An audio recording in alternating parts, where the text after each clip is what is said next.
বন্ধুরা, আজ আমি ঠাকুর শ্রীরামকৃষ্ণের কিছু অমৃত কথা পাঠ করব। ঠাকুর শ্রীরামকৃষ্ণ নহবতের পাশে রাস্তায় দাঁড়িয়ে আছেন। দেখছেন নহবতের বারান্দার একপাশে বসে বেড়ার আড়ালে মণি ঈশ্বর চিন্তায় গভীর নিমগ্ন। ঠাকুর ঝাউতলায় গিয়েছিলেন, মুখ ধুয়ে ওইখানে এসে দাঁড়ালেন। শ্রীরামকৃষ্ণ মণিকে বলছেন, কি গো, এখানে বসে তোমার শীঘ্র হবে, একটু করলেই কেউ বলবে এই এই। চকিত হইয়া তিনি ঠাকুরের দিকে তাকিয়ে আছেন, এখনো আসন ত্যাগ করেনি। শ্রীরামকৃষ্ণ বলছেন, তোমার সময় হয়েছে। পাখির ডিম ফোটবার সময় না হলে ডিম ফোটায় না। যে ঘর বলেছি তোমার সেই ঘরটাই বটে। এই বলে ঠাকুর মণির ঘর আবার বলে দিলেন। সকলেরই যে বেশি তপস্যা করতে হয় তা না, আমার কিন্তু বড় কষ্ট করতে হয়েছিল। মাটির ঢিপি মাথায় দিয়ে পড়ে থাকতাম, কোথা দিয়ে দিন চলে যেত, কেবল মা মা বলে ডাকতাম আর কাঁদতাম। মণি ঠাকুরের কাছে প্রায় 2 বছর এসেছেন।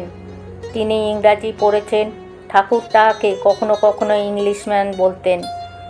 কলেজে পড়াশোনা করেছেন, বিবাহ করেছেন। তিনি কেশব ও অন্যান্য পণ্ডিতদের লেকচার শুনিতে, ইংরাজি দর্শন ও বিজ্ঞান পড়তে ভালোবাসতেন। কিন্তু ঠাকুরের কাছে আসা অবধি ইউরোপীয় পণ্ডিতদের গ্রন্থ ও ইংরাজি বা অন্য কোনো ভাষায় লেকচার তার আলুনি বোধ হতো। এখন কেবল ঠাকুরকে রাত দিন দেখে ও তাহার শ্রীমুখের কথা শুনতে ভালোবাসেন।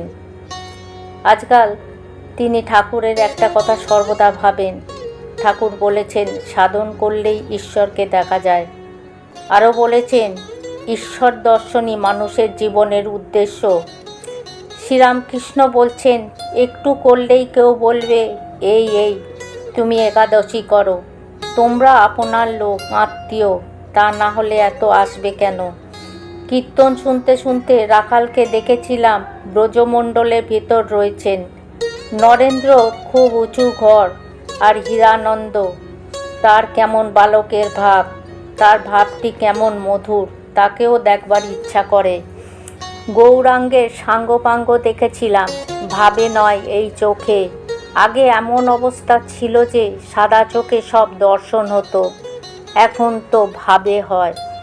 সাদা চোখে গৌরাঙ্গের সাঙ্গপাঙ্গ সব দেখেছিলাম। তার মধ্যে তোমায়ও যেন দেখেছিলাম, বলরামকেও দেখেছিলাম। কারুকে দেখলে তড়াক করে উঠে দাঁড়াই কেন জানো? আত্মীয়দের অনেককাল পরে দেখলে ওইরূপ হয়। ঠাকুর বলছেন, মাকে কেঁদে কেঁদে বলতাম, ভক্তদের জন্য আমার প্রাণ যায়, তাদের শীঘ্রই আমায় এনে দাও।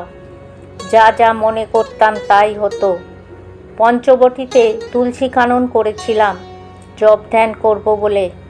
বাকারির বেড়া দেবার জন্য বড় ইচ্ছা হলো। তারপরেই দেখি জোয়ারে কতগুলো বাকারির আঁটি, খানিকটা দড়ি ঠিক পঞ্চবটির সামনে এসে পড়েছে। ঠাকুরবাড়ির একজন ভৃত্য ছিল, সে নাচতে নাচতে এসে খবর দিল। যখন এই অবস্থা হলো, পুজো আর করতে পারলাম না। বললাম, মা, আমায় কে দেখবে মা? আমার এমন শক্তি নেই যে নিজের ভার নিজে নিই। আর তোমার কথা শুনতে ইচ্ছা করে, ভক্তদের খাওয়াতে ইচ্ছা করে, কারুকে সামনে পড়লে কিছু দিতে ইচ্ছা করে। এসব মা কেমন করে হয়?